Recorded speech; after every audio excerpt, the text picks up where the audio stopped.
Call centres के जरिए अरबों रुपए की डिजिटल डकैतियों के स्कैंडल की तहकीकात जारी हैं। साइबर क्राइम एजेंसी ने रावलपिंडी इस्लामाबाद में कॉल सेंटर्स पर छापों के दौरान मुतादिद अफराद को गिरफ्तार किया। कॉल सेंटर से मिलने वाले कंप्यूटर्स और दीगर सामान गायब किए जाने का इंकशाफ हुआ है। इस पर हम बात करते हैं डॉनर्स के रिपोर्टर शकील करार से। शकील, बताइएगा मजीद क्या डिटेल्स हैं इस बारे में?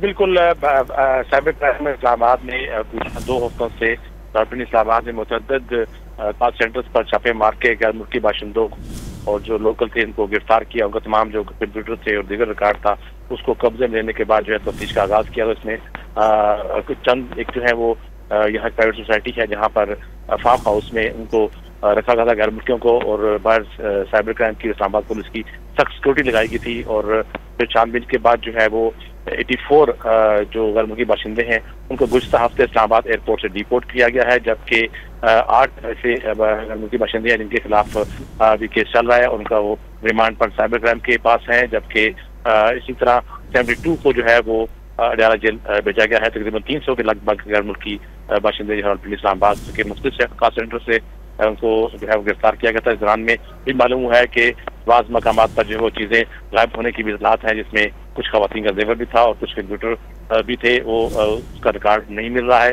और साइबर क्राइम की टीम है वो उस पर काम कर रही है। अभी तक जो है वो 4 मुकदमात दर्ज किए हैं, तफ्तीश जारी है। जिसके नेशनल साइबर क्राइम एजेंसी के मुताबिक उनका मौक़िफ़ है कि ये ऑनगोइंग ऑपरेशन है और जब खत्म हो जाएगा तो मीडिया को इस बात से बाकायदा आगाह किया जाएगा।